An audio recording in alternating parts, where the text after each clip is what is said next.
sommes plutôt sur un bon exemple, une affiche déjà ancienne, hein, elle date de février 2011. Pourtant, elle fonctionnerait encore aujourd'hui. Dans le support de cours, je vous indique aussi tout le travail sur bien sûr les formes, les couleurs et leur symbolique, et aussi le travail sur la typographie. Alors il y a des typos qui sont gratuites, des typos liés à des logiciels payants, des typos que vous pouvez aller télécharger sur Dafont, dafont.com, dafont.com. Donc là, il y a tout un travail sur la symbolique aussi des caractères, donc de ce qu'on appelle la calligraphie. Euh, non pas la calligraphie, pardon, la typographie. La calligraphie, c'est quand on écrit à la main. Donc ici, tout fonctionne. Je vous ai indiqué qu'il ne fallait pas forcément positionner de biais une image. Ici, ça fonctionne un peu comme un marque-page. Les couleurs, les dominantes sont des couleurs qui inspirent la zénitude, la respiration, le sport.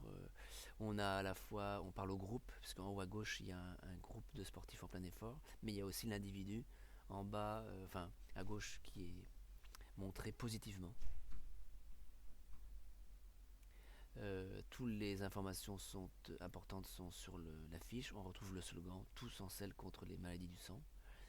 On trouve aussi l'intérêt au-delà de participer à ce mouvement contre les maladies du sang, et va être aussi bien sûr de vivre un moment intense dans des paysages fantastiques, à la fois ruraux en haut, mais aussi maritimes en bas. Le personnage qui lève les bras au ciel est un vainqueur, et finalement chaque participant peut se considérer comme vainqueur. Donc voilà, une affiche qui fonctionne bien. Dans le support de cours aussi, je vous indique que les rapports hauteur-largeur et à, à respecter pour construire une affiche qui fonctionne visuellement.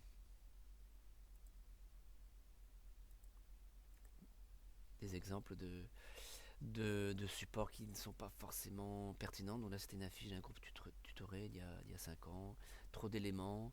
Si on ne comprend pas qu'il s'agit d'une allusion au handball, on ne comprend pas ce que fait le personnage.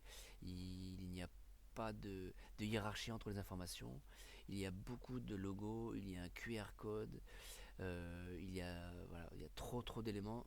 L'affiche n'est pas lisible. Là, on a un exemple à gauche dont l'idée de départ est bonne, le concept est bon. C'est sa réalisation après qui n'est pas pertinente. Trop d'informations, trop saturé en couleur. Et au final, de loin, il n'est pas forcément simple d'accéder à l'information principale. L'élément de droite, c'est pareil, l'idée de base est intéressante. Après, les couleurs sont éteintes.